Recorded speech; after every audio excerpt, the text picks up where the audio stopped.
नमस्कार दोस्तों, स्वागत है आपका हमारे अपने चैनल ट्विस्टिंग ब्रेन पर। जैसा कि हमारे चैनल का नाम है ट्विस्टिंग ब्रेन, आइए कुछ ट्विस्ट करते हैं हिस्ट्री के साथ। आज हम इस वीडियो में कंप्लीट हिस्ट्री को क्रमानुसार याद कर सकेंगे। क्रमानुसार का मतलब होता है कि पहले ये आया, उसके बाद ये शासक आया, उसके बाद ये शासक आया।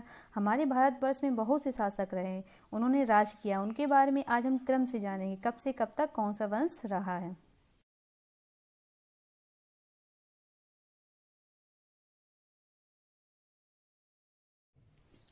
चलिए दोस्तों, देर ना करते हुए शुरू करते हैं। ट्रिक दे रखी है। सिंधु रिवर के उत्तर हाथ में शिशुनंद मौसी के साथ गुप्त वार्ता कर पुष्प गिरा के चल दिया मुगल अंग्रेजों के साथ। दोस्तों, अगर आपने ये ट्रिक याद कर ली तो इतिहास के सभी वंशों का क्रम याद करने में आप सभी को बहुत ही आसानी हो जाएगी। आसान बनाने के लिए हम एक बार फिर पढ़ते हैं। कह रहा है, सिंधु रिवर के उत्तर हाथ में शिशुनंद जो है वो अपनी मौसी के साथ एक गुप्त वार्ता कर रहा है। गुप्त वार्ता करके वह उस स्थान पे पुष्प गिरा के मुगल और अंग्रेजों के साथ चला गया। दोस्तों, ये छोटी सी ट्रिक आपके पूरे इतिहास को कवर करेगी। चलिए शुरुआत करते हैं इस ट्रिक के साथ। लिखा है हमारा ट्रिक में सिंधु। सिंधु को अगर हम कनेक्ट करते हैं तो हमारा बनता है सिंधु घाटी सभ्यता। 2500 से 1750 ईसा पूर्व तक का इसका काल माना जाता है। कहा जाता है सिंधु घाटी सभ्यता जो है प्राचीन सभ्यताओं में से एक है। दोस्तों, अगर आपको सिंधु घाटी सभ्यता की कंप्लीट डिटेल चाहिए हो तो हम आपके लिए इस सभ्यता के ऊपर दूसरी वीडियो बना के यूट्यूब पर अपलोड कर देंगे।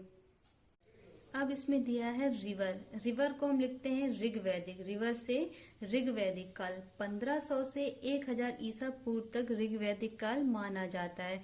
ऋग्वैदिक काल में ही हमारे वेदों की रचना हुई है। वेद तो आप सभी जानते ही हैं, 4 होते हैं, ऋग्वेद, सामवेद, यजुर्वेद और अथर्ववेद। वेदों की रचना जो है ऋग्वैदिक काल में ही हुई है। अब आता है हमारा उत्तर से हम लिखते हैं उत्तर वैदिक काल। उत्तर वैदिक काल 1000 से 600 ईसा पूर्व तक माना जाता है। और कर की जो स्टार्टिंग है ना उत्तर वैदिक काल से हुई है। कर हम लोग कह सकते हैं जो इस टाइम हम टैक्स भरते हैं तो उसका प्रचलन जो है उत्तर वैदिक काल से ही हुआ है। अब हम लोगों का आता है सिंधु रिवर के उत्तर हाथ से हम लेते हैं हर्यक वंश। हर्यक वंश जो है 545 से 412 ईसा पूर्व। 545 से 412 ईसा पूर्व तक इसका काल माना जाता है। अब यहाँ से हम लोग करेंगे संस्थापक। यहाँ से संस्थापक की स्टार्टिंग हो जाती है। इसके संस्थापक जो हैं वो हैं बिंबिसार। हर्यक वंश के संस्थापक कौन है? बिंबिसार। ये बिंबिसार और बिंदुसार में लोग काफी कंफ्यूज रहते हैं। बिंबिसार जो वो हर्यक वंश के संस्थापक हैं और बिंदुसार जो है बिंदुसार चंद्रगुप्त मौर्य का बेटा था। अब दे रखा है शिशुनंद। शिशुनंद में हम शिशु को अलग कर लेंगे, नंद को अलग कर लेंगे। शिशु से बन जाएगा हमारा शिशुनाग वंश। 412 से 345 ईसा पूर्व। इसके संस्थापक हैं शिशुनाग। और दूसरा दे रखा है नंद से हमारा हो जाएगा नंद वंश। नंद वंश के संस्थापक है महापद्म नंद। अब आता है सिंधु रिवर के उत्तर हाथ में शिशुनंद मौसी में हम मौ को अलग कर लेंगे, सी को अलग कर लेंगे। मौ से हमारा हो जाता है मौर्य वंश। इसका काल जो था 323 से 298 ईसा पूर्व तक था। इसके जो संस्थापक थे वो थे हमारे चंद्रगुप्त मौर्य। और अब आप सभी लोग चाणक्य को तो जानते ही होंगे, जिनका दूसरा नाम कौटिल्य था और एक मूल नाम था विष्णुगुप्त। वो जो हैं वो चंद्रगुप्त मौर्य के गुरु थे। मौसी में मौ से हमारा हो गया मौर्य वंश और सी से हमारा हो गया शुंग वंश।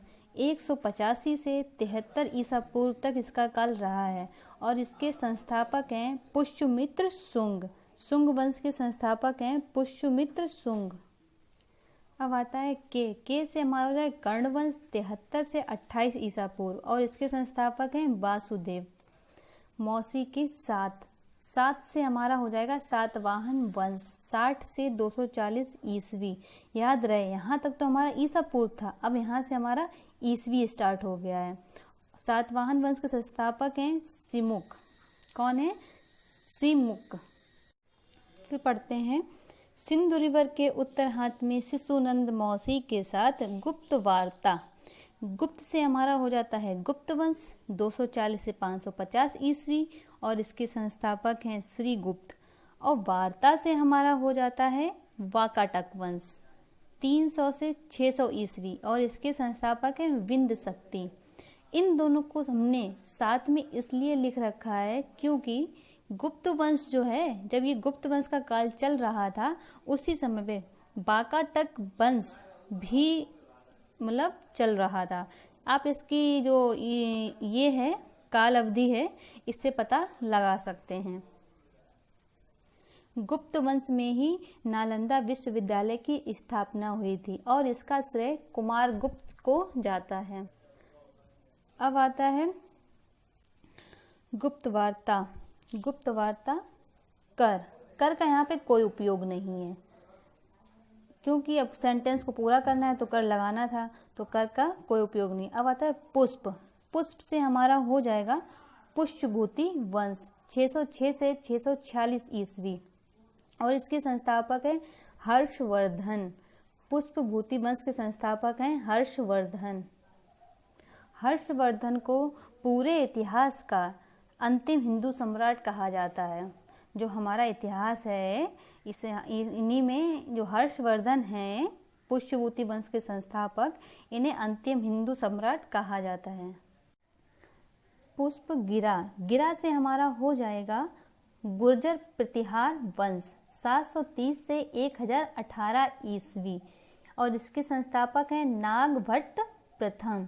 गुर्जर प्रतिहार वंश के संस्थापक हैं नागभट्ट प्रथम। गिरा के से भी यहाँ का कोई यूज नहीं के का। अब आ जाता है चल से हमारा हो जाएगा चोल वंश।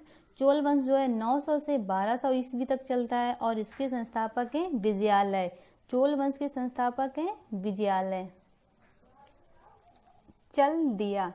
अब दिया से हमारा हो जाएगा दिल्ली सल्तनत। दिल्ली सल्तनत जो थी हमारी 1206 से 1526 ईस्वी तक चलती है और इसके संस्थापक जो हैं कुतुबुद्दीन ऐबक। अब आता है मुगल वंश चलता है 1526 से 1857 ईस्वी तक और इसके संस्थापक हैं बाबर। अब आता है अंग्रेज जो आए थे, अंग्रेज 1600 से 1947 तक रहे भारत में और उसके बाद 1947 के बाद तो हमारा देश आज़ाद हो गया था। तो ये दोस्तों ये थी हमारी छोटी सी ट्रिक। आशा करते हैं आपको इस छोटी सी ट्रिक से बहुत हेल्प मिलेगी। इस वीडियो को पूरा देखने के लिए बहुत बहुत धन्यवाद।